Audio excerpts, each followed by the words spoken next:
ಕೆಂಪೇಗೌಡರ 517ನೇ ಜಯಂತ್ಯೋತ್ಸವವನ್ನು ಇವತ್ತು ನಮ್ಮ ಉತ್ರಳ್ಳಿ ವಾರ್ಡ್ನಲ್ಲಿ ಭಾಳ ಅದ್ದೂರಿಯಾಗಿ ನಮ್ಮ ಸಮಿತಿಯವರು ಭಾಳ ಅಚ್ಚುಕಟ್ಟಾಗಿ ಭಾಳ ಸಂತೋಷದಿಂದ ಈ ಕಾರ್ಯಕ್ರಮನ ಹಮ್ಮಿಕೊಂಡಿದ್ದು, ಈ ಕಾರ್ಯಕ್ರಮಕ್ಕೆ ಲೋಕಸಭಾ ಸದಸ್ಯರಾದ ಡಾಕ್ಟರ್ ಮಂಜುನಾಥ್ ಅವರು ಮತ್ತು ಶಾಸಕರಾದ ಕೃಷ್ಣಪ್ಪನವರು ಭಾಗವಹಿಸಿ ಕಾರ್ಯಕ್ರಮನ ಮೆರುಗು ತಂದರು. ನಿಜಕ್ಕೂ ಈ ನಾಡಪ್ರಭು ಕೆಂಪೇಗೌಡರು ಬೆಂಗಳೂರು ನಿರ್ಮಾತ, ನಮಗೆ ಎಲ್ಲ ಬೆಂಗಳೂರಲ್ಲಿ ವಾಸಿಸುವಂಥ ಎಲ್ಲ ಜನರಿಗೆ ಆಶ್ರಯದಾತ.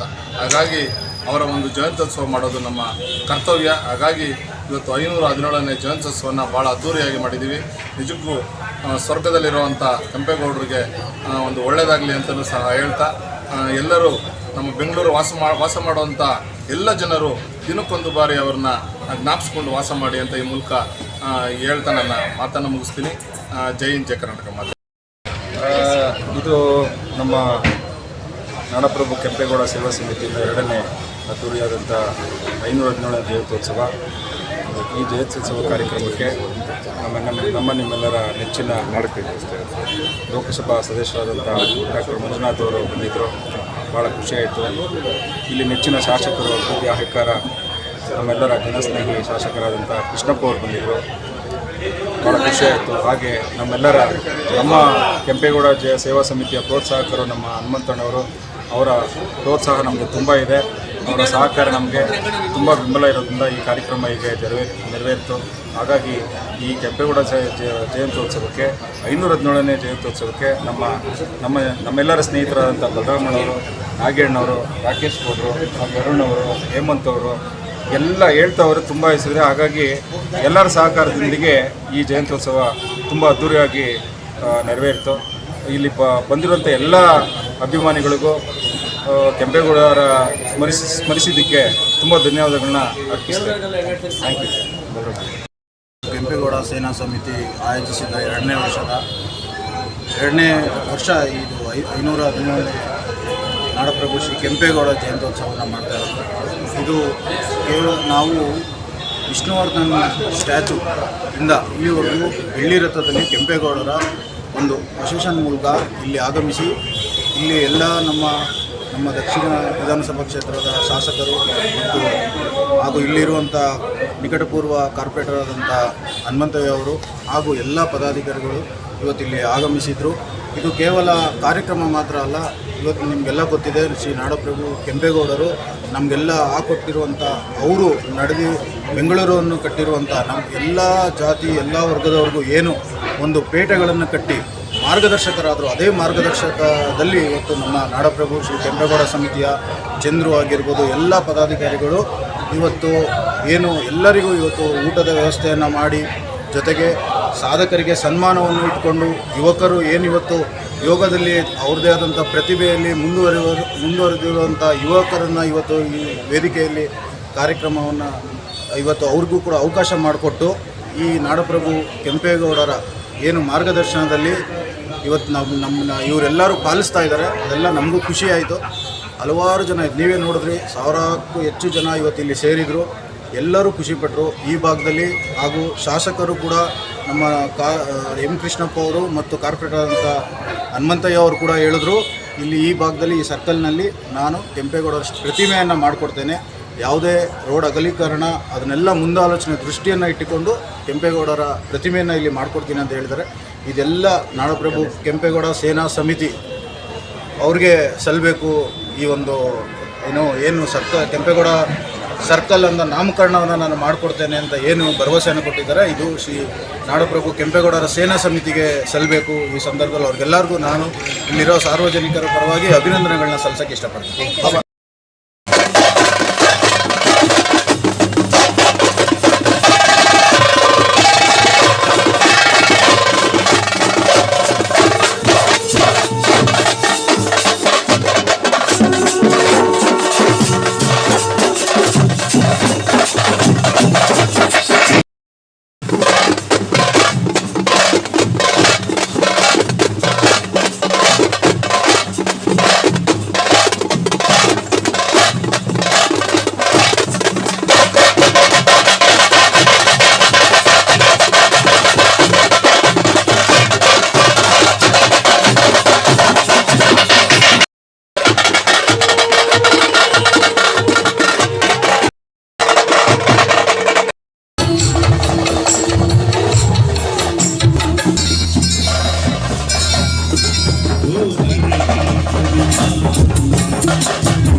ನಾಡಪ್ರಭು ಕೆಂಪೇಗೌಡರಿಗೆ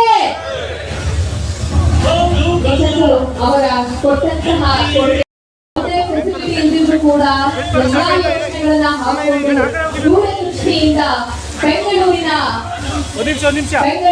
ಒಂದು ಅದ್ಭುತವಾದ ನಿರ್ಮಾಣವನ್ನ ಮಾಡಿ ಕೊಟ್ಟಂತಹ ಕೊಡುಗೆ ಅಪಾರ. ಮಧ್ಯದಲ್ಲಿ ನಾವು ಮಾತಾಡ್ತಾ ಹೋಗೋಣ ಸ್ನೇಹಿತರೆ. ಇವಾಗ ಗಣ್ಯರ ಸಮ್ಮುಖದಲ್ಲಿ ನಾಡಪ್ರಭು ಕೆಂಪೇಗೌಡರ ಭಾವಚಿತ್ರಕ್ಕೆ ಭಾಗಿಯಾಗಿದ್ದೀವಿ. ಬಹಳ ಅರ್ಥಪೂರ್ಣವಾದ ಕಾರ್ಯಕ್ರಮ. ಇದನ್ನ ಯಶಸ್ವಿಗೊಳಿಸೋದು ನಮ್ಮೆಲ್ಲರ ಆದ್ಯ ಕರ್ತವ್ಯ. ದಯವಿಟ್ಟು ಕುತ್ಕೊಳ್ಳಿ ಅಂತ ಹೇಳಿ ಮತ್ತೊಮ್ಮೆ ಮನವಿ ಮಾಡ್ಕೊಳ್ತಾ ಇದ್ದೀವಿ.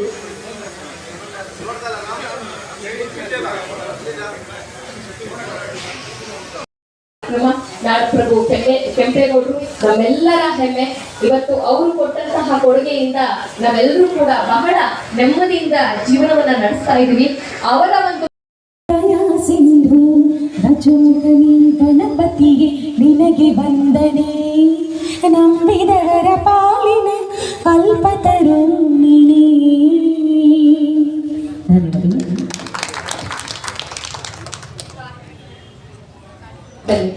ಕಾರ್ಯಕ್ರಮದಲ್ಲಿ ಪ್ರಾರ್ಥನೆ ಗೀತೆಯನ್ನ ಹಾಡಿರುವಂತಹ ಅಶ್ವಿನಿ ಅವರಿಗೆ ಧನ್ಯವಾದಗಳನ್ನ ತಿಳಿಸ್ತಾ ಕಾರ್ಯಕ್ರಮವನ್ನ ಮುಂದುವರಿಸ್ತಾ ಇದ್ದೀವಿ.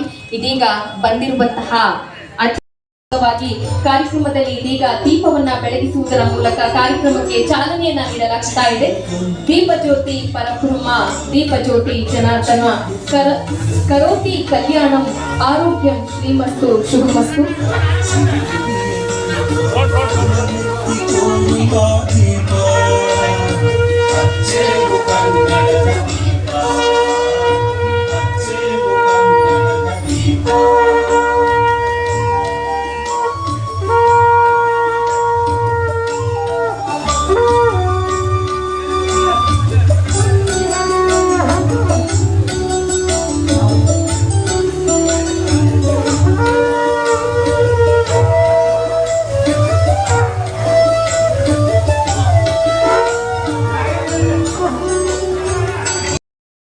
ವೈದ್ಯರು ಎಲ್ಲಕ್ಕಿಂತ ಹೆಚ್ಚಾಗಿ ನಮ್ಮ MP ನನ್ನ ನೆಲ್ಮೆಯ ಎಲ್ಲ ಪದಾಧಿಕಾರಿಗಳೇ ಮತ್ತೆ ಎಲ್ಲ ನನ್ನ ಆತ್ಮೀಯರು, ನಿಜಕ್ಕೂ ಜೀವನದಲ್ಲಿ ನಾವು ಹುಟ್ಟಿದ ಮೇಲೆ ಯಾರು ನಮಗೆ ಆಶ್ರಯ ಕೊಡ್ತಾರೆ, ಯಾರು ಅನ್ನದಾತರಾಗಿರ್ತಾರೆ, ಅವ್ರನ್ನ ನಾವು ಪ್ರಾಣ ಇರೋವರೆಗೂ ನೆನೆಸ್ಕೋಬೇಕು. ಅದೇ ರೀತಿ ಇವತ್ತು ಇಡೀ ಬೆಂಗಳೂರಿಗೆ ಆಶ್ರಯದಾತ ಯಾರು ಅಂದ್ರೆ ಏನ್ ಹೇಳ್ತೀವಿ. ಹಾಗಾಗಿ ಇವತ್ತು ಮನೆಯಲ್ಲಿ ಕೆಂಪೇಗೌಡರು ಫೋಟೋ ಇಟ್ಕೊಳ್ಳೋ ಮೂಲಕ ನಮಗೆ ಆಶ್ರಯ ಕೊಟ್ಟಂತ ಕೆಂಪೇಗೌಡರನ್ನ ನಾವು ದಿನಕ್ಕೊಂದು ಬಾರಿ ಆದ್ರೂ ನೆನೆಸ್ಕೊಂಡ್ರೆ ನಾವು ಇಲ್ಲಿ ಬೆಂಗಳೂರಲ್ಲಿ ವಾಸ ಮಾಡ್ತಾ ಇರೋದಕ್ಕೆ ನಿಜಕ್ಕೂ ಒಂದು ಅದೃಷ್ಟ ಅಂತಾನೆ ಹೇಳ್ಬೋದು. ಹಾಗಾಗಿ ನಮ್ಮ ಕೆಂಪೇಗೌಡರು 1510ರಲ್ಲಿ ಜನಿಸಿದಂಥವ್ರು. ಅವರು ಬಹಳ ವಿದ್ಯಾವಂತ ನಿಪುಣರು, ಬಹಳ ಆಡಳಿತಾತ್ಮಕ ಕಲ್ತಂತ ಒಂದು ಮಹನೀಯರು. ಮಾನ್ಯ ಅಚ್ಯುತರಾಯರ ಆದೇಶದಂತೆ ಬೆಂಗಳೂರು ನಿರ್ಮಾಣದ ಹೊಣೆ ಹೊತ್ತು ಆ ಒಂದು ಸ್ಥಳವನ್ನ ಗುರುತಿಸಿ ಎಲ್ಲ ವಿಚಾರಕ್ಕೆ ಯೋಗ್ಯವಾಗಿರುವಂತಹ ಒಂದು ಸ್ಥಳವನ್ನ ಆಯ್ಕೆ ಮಾಡಿಕೊಂಡು ಇವತ್ತು ಬೆಂಗಳೂರು ನಗರವನ್ನ ಸೃಷ್ಟಿ ಮಾಡಿದಂಥವ್ರು. ಹಾಗಾಗಿ ಇವತ್ತು 398 ಕೆರೆಗಳು, ಉದ್ಯಾನವನಗಳು, ದೇವಸ್ಥಾನಗಳು, ನಮ್ಮ ನಾಗರಿಕರಿಗೆ ಬೇಕಾದಂತ ವ್ಯವಸಾಯ ಮಾಡೋಕ್ಕೆ ಅನುಕೂಲ ಆಗೋ ತರ ಕೆರೆಗಳನ್ನ ನಿರ್ಮಿಸಿ ಎಲ್ಲಾ ಜನಾಂಗದವರಿಗೆ ಅವರು ವ್ಯಾಪಾರ ಮಾಡೋದಕ್ಕೋಸ್ಕರ ಚಿಕ್ಕಪೇಟೆ ಆಗ್ಬೋದು, ಬಳೆಪೇಟೆ ಆಗ್ಬೋದು, ಕೊಪ್ಪಂಪೇಟೆ ಆಗ್ಬೋದು, ಈ ತರ 10 ಹಲವಾರು ಪೇಟೆಗಳನ್ನ ನಿರ್ಮಿಸಿ ಎಲ್ಲಾ ಜನಾಂಗದ ನಾಯಕರು ಯಾರು ಅಂದ್ರೆ ಕೆಂಪೇಗೌಡರು ಅಂತ ಹೇಳಕ್ ಬಯಸ್ತಾ ಇದ್ದೀವಿ. ಹಾಗಾಗಿ ಇವತ್ತು ನಾವೆಲ್ಲ ಕೆಂಪೇಗೌಡರ ದಿನಾಚರಣೆಯನ್ನ ಆಚರಣೆ ಮಾಡ್ತಾ ಇದ್ದೀವಿ. ನಿಜಕ್ಕೂ ನಮ್ಮ ಒಂದು ಹೆಮ್ಮೆ ಅಂತ ಹೇಳೋದಕ್ಕೂ ಸಹ ಬಯಸ್ತೀವಿ. ಅದೇ ರೀತಿ ನಮ್ಮ ಶಾಸಕರಾದ್ಮೇಲೆ ಇದೇ ಕನಕಪುರ ರಸ್ತೆ ಜೋಡಿ ರಸ್ತೆಯಲ್ಲಿ ಅಶ್ವಧಾರಿ ಏನು ಕುದುರೆ ಮೇಲೆ ಹೋಗುವಂತ ಒಂದು ಕೆಂಪೇಗೌಡರ ಪ್ರತಿಮೆ ಮಾಡಿ ಇಡೀ ಬೆಂಗಳೂರು ದಕ್ಷಿಣದ ಒಂದು ದೊಡ್ಡ ಪ್ರತಿಮೆ ಯಾವುದು ಅಂದ್ರೆ ಕುದುರೆ ಮೇಲೆ ಹೋಗುವಂತ ಒಂದು ಕೆಂಪೇಗೌಡರ ಪ್ರತಿಮೆಯನ್ನ ಕನಕಪುರ ರೋಡಲ್ಲಿ ಅವರ ನಾಯಕತ್ವದಲ್ಲಿ ಅವರ ಮುಂದಾಳತ್ವದಲ್ಲಿ ಅದನ್ನ ಮಾಡುವಂಥದ್ದು ನಮ್ಮ ಉತ್ತರಹಳ್ಳಿ ವಾರ್ಡ್ನ ಹೆಮ್ಮೆ ಅಂತ ನಾನು ಹೇಳೋದಕ್ಕೆ ಬಯಸ್ತಾ ಇದ್ದೀನಿ. ಅದೇ ರೀತಿ ಒಂದು ಬೇಡಿಕೆ ಇಟ್ಟಿದ್ದಾರೆ ಶಾಸ್ತ್ರ ಹತ್ರ. ನಾನು ಅದನ್ನ ಒಂದು ಬಹಿರಂಗವಾಗಿ ಅವ್ರನ್ನ ಕೇಳೋದಕ್ಕೆ ಬಯಸ್ತಾ ಇದ್ದೀನಿ. ಎಲ್ಲರೂ ಈ ಒಂದು ಸರ್ಕಲ್ನ ಕೆಂಪೇಗೌಡ ಸರ್ಕಲ್ ಅಂತೇಳಿ ಮಾಡಬೇಕು ಅಂತೇಳಿ ಒತ್ತಾಯ ಮಾಡ್ತಾ ಇದ್ದಾರೆ. ನಾನು ಸಹ ಅವ್ರ ಜೊತೆಗೆ ತಮ್ಮನ್ನ ಒತ್ತಾಯ ಮಾಡ್ತಾ ಇದ್ದೀನಿ. ಒಂದು ಕೆಂಪೇಗೌಡರ ಪ್ರತಿಮೆ ಮಾಡಿಸಿ, ಇಲ್ಲಿ ಒಳ್ಳೆ ಜಾಗದಲ್ಲಿ ಕೆಂಪೇಗೌಡರ ಪ್ರತಿಮೆ ಮಾಡಿಸಿ ಈ ಒಂದು ಸರ್ಕಲ್ಗೆ ಕೆಂಪೇಗೌಡರು ಸರ್ಕಲ್ ಅಂತೇಳಿ ನಾಮಕರಣ ಮಾಡಿಕೊಡ್ಬೇಕು ನಿಮ್ಮ ಅವಧಿಯಲ್ಲಿ ಅಂತೇಳಿ ತಮ್ಮಲ್ಲಿ ಹೃತ್ಪೂರ್ವಕವಾಗಿ ಎಲ್ಲರ ಒಂದು ಬೇಡಿಕೆಯನ್ನ ತಮ್ಮಲ್ಲಿ ಅರ್ಪಿಸ್ತಾ ಇದ್ದೀನಿ.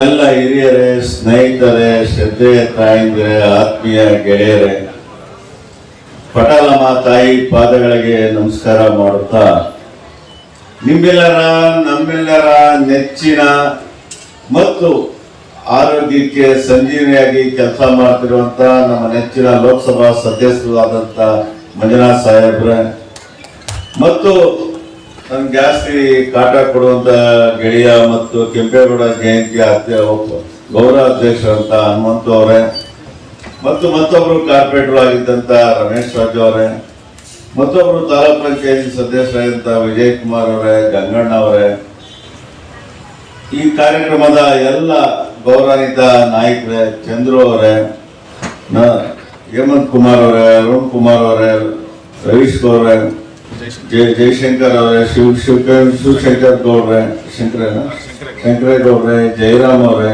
ಮಂಜುನಾಥ್ ಗೌಡ್ರೆ, ಚಂದ್ರು ಅವರೇ, ಗಂಗಾಧರ್ ಅವರೇ, ವೀರಭದ್ರೇಗೌಡ್ರೆ, ಎಲ್ಲ ಏನು ಆಫೀಸ್ ಬೇರೆಯವ್ರು ಇದ್ರ ತಾವೆಲ್ಲ ಅಧ್ಯಕ್ಷ ಇದ್ದಂಗೆ ತಮಗೆ ಕೆಂಪೇಗೌಡ ಜಯಂತಿನ ಬಹಳ ಪ್ರೀತಿ ವಿಶ್ವಾಸದಿಂದ ಆಚರಣೆನ 2ನೇ ವರ್ಷದ ಆಚರಣೆಯನ್ನ ಮಾಡ್ತೀವಿ.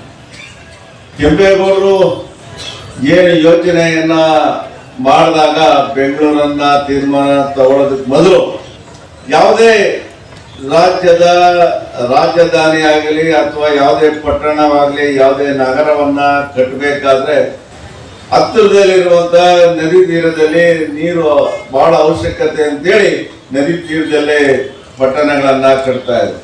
ಆದ್ರೆ ನಮ್ಮೆಲ್ಲರ ಪೂರ್ವ ಜನ್ಮದ ಪುಣ್ಯನೋ ಬಹಳ ಅದೃಷ್ಟನೋ ಗೊತ್ತಿಲ್ಲ, ಕೆಂಪೇಗೌಡರು ಬೆಂಗಳೂರನ್ನ ಕಟ್ಟಿ ಇವತ್ತು ಇಡೀ ಪ್ರಪಂಚದಲ್ಲೇ ಎಲೆಕ್ಟ್ರಾನಿಕ್ ಸಿಟಿ ಅಂತ ನಮ್ಮ ಬೆಂಗಳೂರನ್ನ ಬಹಳ ಪ್ರಸಿದ್ಧವಾಗಿ ಮಾಡಲಿಕ್ಕೆ ಕೆಂಪೇಗೌಡರು ಪಾದಗಳಿಗೆ ನನ್ನ ಸಾಷ್ಟಾಂಗ ನಮಸ್ಕಾರಗಳನ್ನ ಮಾಡೋದಕ್ಕೆ ಇಷ್ಟ. ಇವತ್ತೇನಾದ್ರೂ ಕೆಂಪೇಗೌಡರು ಯಾವ್ದಾದ್ರು ನದಿ ತೀರದಲ್ಲಿ ಕಟ್ಟಿದ್ರೆ ಮಂಗಳೂರು ಕಡೆನೋ ಅಥವಾ ಬಳ್ಳಾರಿ ಕಡೆನೋ ಏನಾದ್ರು ಬೆಂಗಳೂರು ತಗೊಂಡು ಹೋಗ್ಬಿಟ್ಟಿದ್ರೆ ನಾವು ಬಳ್ಳಾರಿ ಬೆಳಗಾಂ ತರ ನಾವು ಇವತ್ತಿನ ದಿನ ಇರಬೇಕಾಗಿತ್ತು. ಇವತ್ತಿನ ದಿನ ಪುಣ್ಯಾತ್ಮರ ಒಂದು ಯೋಚನೆ ಕಲ್ಪನೆ ಆ ಥರ ನಿರಂತರವಾದಂಥ ಶಕ್ತಿಯಿಂದ ಬೆಂಗಳೂರನ್ನ ಬಹಳ ಅಚ್ಚುಕಟ್ಟಾಗಿ ಕಟ್ಟಿ ಎಲ್ಲ ಜನಾಂಗದಕ್ಕೆ ವ್ಯಾಪಾರಗಳನ್ನ ಮಾಡಲಿಕ್ಕೆ ಬಹಳ ಗೌರವವನ್ನ ಕೊಟ್ಟಿದೆ. ಆದರೆ ನಮ್ಮ ಸರ್ಕಾರ ಇದ್ದಾಗ ಕೆಂಪೇಗೌಡ ಏರ್ಪೋರ್ಟ್ ಅಂತ ಮಾಡಿ ಇವತ್ತು ಬೆಂಗಳೂರಿಗೆ ಯಾವುದೇ ರಾಜ್ಯದಿಂದ ಯಾವುದೇ ದೇಶದಿಂದ ಬಂದ್ರೆ ನಮ್ಮ ಕೆಂಪೇಗೌಡರಿಗೆ ಒಂದು ನಮಸ್ಕಾರ ಮಾಡಿಕೊಂಡೆ ಬೆಂಗಳೂರೊಳಗೆ ಬರುವಂತ ಒಂದು ಒಳ್ಳೆಯ ಪ್ರತಿಮೆಯನ್ನು ಇವತ್ತು ಏರ್ಪೋರ್ಟ್ ಅಲ್ಲಿ ಮಾಡಿ. ಅದೇ ರೀತಿ ಕನಕಪುರದಿಂದ ಯಾರೇ ಬರಲಿ, ಚಾಮರಾಜನಗರದಿಂದ ಬರಲಿ, ಕೊಳ್ಳೇಗಾಲದಿಂದ ಬರಲಿ, ಯಾರೇ ಬಂದ್ರು ನಮ್ಮ ಜೋಡಿ ರಸ್ತೆ ಕೆಂಪೇಗೌಡರಿಗೆ ನಮಸ್ಕಾರ ಹಾಕೊಂಡೆ ಬೆಂಗಳೂರೊಳಗೆ ಬರ್ಬೇಕು ಅಂತ ಹೇಳಿ ಇವತ್ತು ಅಲ್ಲಿ ಒಳ್ಳೆ ಕೆಂಪೇಗೌಡ ಸ್ಟ್ಯಾಚ್ಯೂನ ಮಾಡಿ ನಿಮ್ಮ ವಿಶ್ವಾಸವನ್ನ ಗಳಿಸ್ತಾ ಇದ್ದೀವಿ. ಇವತ್ತಿನ ದಿನ ಎಲ್ಲರ ಕೆಂಪೇಗೌಡರು ಹಾಕೊಟ್ಟಂತ ನೆಲೆಯಲ್ಲೇ ನಾವು ಇವತ್ತಿನ ದಿನ ಅಭಿವೃದ್ಧಿ ಕಾರ್ಯಗಳನ್ನ ಮಾಡ್ತೀವಿ. ಇರುವಂತ ಕೆರೆಗಳನ್ನ ಅಭಿವೃದ್ಧಿ ಮಾಡ್ಲಿಕ್ಕೆ ಸರ್ಕಸ್ ಹೊಡಿತೀವಿ, ಆದ್ರೆ ಕೆರೆ ಕಟ್ಸಿದ್ರಲ್ಲ ಅವರ ಒಂದು ಶಕ್ತಿ, ಅವರ ಯೋಚನೆ ಎಷ್ಟಿತ್ತು ಅಂತ ತಾವೆಲ್ಲ ಯೋಚನೆ ಮಾಡಿ ಇವತ್ತು ಎಲ್ಲ ಕೆರೆಗಳನ್ನ ಅಭಿವೃದ್ಧಿಗಳನ್ನ ಮಾಡಿ ಇವತ್ತು ಅವ್ರು ಕೊಟ್ಟಂತ ಮಾರ್ಗದರ್ಶನದಲ್ಲಿ ಇವತ್ತು ಎಲ್ಲ ಕಾರ್ಯಗಳು ನಡೀತಾ ಬರ್ತಾರೆ. ಇವತ್ತು ದಿನ ಕೆಂಪೇಗೌಡರ ಏನು ಬಹಳ ಪ್ರೀತಿಯಿಂದ ವಿಶ್ವಾಸದಿಂದ ಸರ್ಕಲ್ಗೆ ಕೆಂಪೇಗೌಡರು ಸರ್ಕಲ್ ಅಂತ ಇಡಬೇಕು ಅಂತ ಏನು ತೀರ್ಮಾನವನ್ನ ನೀವೆಲ್ಲರೂ ಮಾಡಿದ್ರ ಬೇಗ ಒಂದು ಬೋರ್ಡ್ ಬರೆದು ಟೇಪ್ ಕಟ್ ಮಾಡೋ ಕೆಲಸವನ್ನ ಮಾಡೋಣ. ಬಹುಶಃ ನಾಡಪ್ರಭು ಕೆಂಪೇಗೌಡರ ಕನಸು ಏನಪ್ಪ ಇತ್ತು ಅಂದರೆ ಬೆಂಗಳೂರು ಒಂದು ಸುಸಜ್ಜಿತವಾದಂಥ ನಗರವಾಗಬೇಕು, ಇದರ ವಾತಾವರಣ ಚೆನ್ನಾಗಿರಬೇಕು, ಇದು ಬಹಳ ಸ್ವಚ್ಛತೆಯಿಂದ ಕೂಡಿರಬೇಕು ಅನ್ನುವ ಕನಸಿತ್ತು. ಅವರ ಕನಸು ಎಲ್ಲೋ ಒಂದು ಕಡೆ ಸಾಗ್ತಾ ಇಲ್ಲ ಅಂತ ನನ್ನ ಭಾವನೆ. ಅಂದರೆ ಕೆಂಪೇಗೌಡರು ಅವರು ಮಹಾ ದೊಡ್ಡ ಕನಸುಗಾರ, ಉತ್ತಮವಾದಂಥ ಆಡಳಿತಗಾರರಾಗಿದ್ದರು. ಅದು ಹಾಗೇ ಒಂದು ಅದ್ಭುತವಾದಂಥ ಆರ್ಕಿಟೆಕ್ಟ್ ಕೂಡ ಆಗಿದ್ರು, ಅವರು ಒಬ್ಬರು ಇಂಜಿನಿಯರ್ ಕೂಡ ಆಗಿದ್ದರು. ಹೀಗಾಗಿ ಅವರು ಈ ಕಸುಬಿಗೆ ತಕ್ಕಂತೆ ಹಲವಾರು ಪೇಟೆಗಳನ್ನು ಮಾಡಿದರು. ಅದೇ ರೀತಿ ಬೆಂಗಳೂರು ನಗರದಲ್ಲಿ ಸುಮಾರು ಕೆರೆಗಳನ್ನು ಮಾಡಿದ್ರು ಅವರು. ನೋಡಿ, ಕೆಂಪೇಗೌಡರು ಇದ್ದಂಥ ಕಾಲದಲ್ಲಿ ಬೆಂಗಳೂರಿನ ಟೆಂಪ್ರೇಚರ್ ಎಷ್ಟಿತ್ತು ಅಂದರೆ ಚಳಿಗಾಲದಲ್ಲಿ 7 ಡಿಗ್ರಿ ಇತ್ತಂತೆ, ಬೇಸಿಗೆ ಕಾಲದಲ್ಲಿ 15 ಡಿಗ್ರಿ ಇತ್ತಂತೆ. ಅದಕ್ಕೆ ಬ್ರಿಟಿಷರು ಬೆಂಗಳೂರನ್ನು ಅದಕ್ಕೋಸ್ಕರ ಸುಮಾರು ಬ್ರಿಟಿಷರ ಕಾಲದಲ್ಲಿ ದೊಡ್ಡ ದೊಡ್ಡ ಕಚೇರಿಗಳು ಬೆಂಗಳೂರಲ್ಲಿ ಮಾಡಿದರು. ಬೆಂಗಳೂರು ಆವಾಗ ಏರ್ ಕಂಡೀಷನ್ ಸಿಟಿ ಆಗಿತ್ತು. ಅದಕ್ಕೆ ಕೆಂಪೇಗೌಡರ ಕೊಡುಗೆ ಬಹಳ ಅಪಾರ. ಇವತ್ತು ಏರ್ ಕಂಡೀಷನ್ಡ್ ಸಿಟಿ ಹೋಗಿ ಏನಾಗ್ತಾ ಇದೆ ನಮಗೆಲ್ಲ ಗೊತ್ತಿದೆ. ಇವತ್ತು ನಮ್ಮ ಕ್ಷೇತ್ರದ ಜನಪ್ರಿಯ ಶಾಸಕರಾದಂಥ ಕೃಷ್ಣಪ್ಪನವರು ಇದೇ ರೀತಿ ಇವತ್ತು ನೋಡ್ಬೋದು. ಬೆಂಗಳೂರು ದಕ್ಷಿಣ ಕ್ಷೇತ್ರದಲ್ಲಿ ಓಡಾಡಿದಾಗ ನಿಮಗೆ ರಸ್ತೆನಲ್ಲಿ ಗುಂಡಿಗಳಿಲ್ಲ. ಅದೇ ರೀತಿ ನೀವು ಆನೇಕಲ್ ಕ್ಷೇತ್ರದಲ್ಲಿ ಓಡಾಡಿದರೆ ರಸ್ತೆಯಲ್ಲಿ ಗುಂಡಿಗಳು ಮಾತ್ರ ಅಲ್ಲ, ಬಾವಿಗಳು ಕೂಡ ಇದೆ. ಇದಕ್ಕೆ ಏನಪ್ಪ ಅಂದರೆ, ನಿಮಗೆ ವಾತಾವರಣ ಸರ್ಕಾರದಲ್ಲಿ ಅಷ್ಟು ಚೆನ್ನಾಗಿಲ್ಲದೆ ಇದ್ರೂ ಕೂಡ ಅದರಲ್ಲೂ ಕೂಡ ಅವರ ಚತುರತೆ, ಅವರ ಇದು ಅನುಭವ, ರಾಜಕೀಯ ಬದ್ಧತೆಯಲ್ಲಿ ಯಾವುದೇ ವಿರೋಧಿ ಸರ್ಕಾರ ಇದ್ದರೂ ಕೂಡ ಅಚ್ಚುಕಟ್ಟಾದಂಥ ಕ್ಷೇತ್ರದ ಕೆಲಸವನ್ನು ಮಾಡಿಕೊಡಬೇಕು ಅನ್ನುವ ನಿಜವಾದ ಚಾಕಚಕ್ಯತೆ ಕೃಷ್ಣಪ್ಪನವ್ರಿಗಿದೆ. ಅದು ನಿಜವಾಗ್ಲೂ ಅವ್ರನ್ನ ಅಭಿನಂದಿಸಬೇಕಾಗುತ್ತೆ. ಸೇವೆಯನ್ನ ಗುರುತಿಸಿ ಅವರಿಗೆ ಇಲ್ಲಿ ಗೌರವಿಸಿ ಸನ್ಮಾನಿಸಲಾಗ್ತಾ ಇದೆ.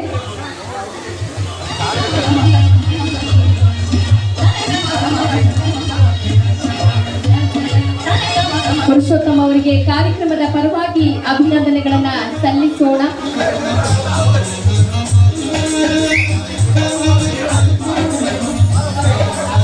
ಈಗ ಕಾರ್ಯಕ್ರಮದಲ್ಲಿ ನಮ್ಮ ಸೈಯದ್ ಸರ್ ಅವರು ಬಂದಿದ್ದಾರೆ, retired wing commander.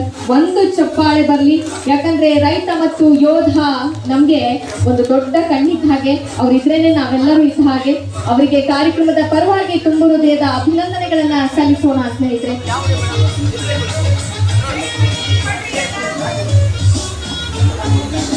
Kannada ಪ್ರಭುಗ Satish ಗೌಡ್ರು ದಯವಿಟ್ಟು ವೇದಿಕೆ ಮೇಲೆ ಬರಬೇಕು ಅಂತ ಹೇಳಿ ಕೇಳ್ಕೊಳ್ತಾ ಇದ್ದೀವಿ. ಸಿದ್ಧಗಂಗಾ ಸೇವಾ ಸಮಿತಿಯ ಅಧ್ಯಕ್ಷರು ಪ್ರಸಾದ್ ಅವರು ದಯವಿಟ್ಟು ವೇದಿಕೆ ಮೇಲೆ ಬರಬೇಕು ಅಂತ ಹೇಳಿ ಕೇಳ್ಕೊಳ್ತಾ ಇದ್ದೀನಿ. ಬನಶಂಕರಿ 5th ಸ್ಟೇಜ್ ವಿಜಯ್ ಅವರು ಅಧ್ಯಕ್ಷರು ದಯವಿಟ್ಟು ವೇದಿಕೆ ಮೇಲೆ ಬರಬೇಕು ಅಂತ ಹೇಳಿ ಕೇಳ್ಕೊಳ್ತಾ ಇದ್ದೀನಿ.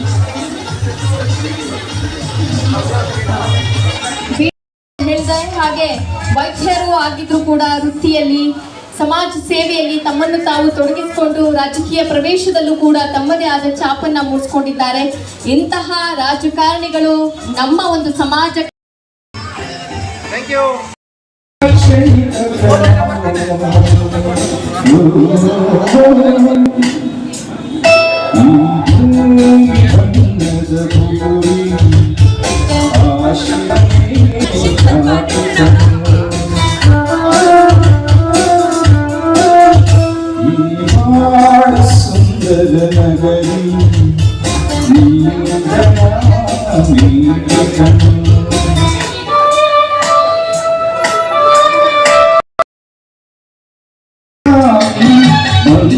ಪ್ರೇಮದ ಸಿರಿಯಾಗಿ ನನಗಾಗಿ ನನ್ನ ಚುರಿಯಾಗಿ, ನನಗಾಗಿ ನನ್ನ ಚುರಿಯಾಗಿ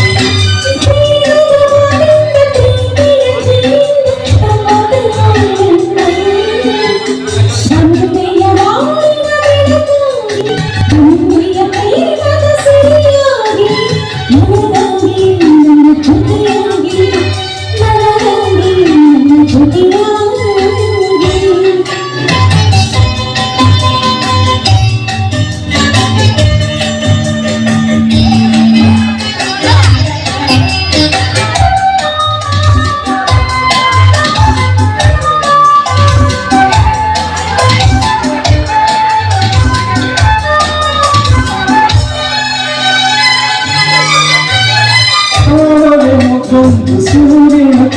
ಮುರಳೀನ ಸುಧಾಣೆ ಏಕ ಕಾಣೆ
Yeah.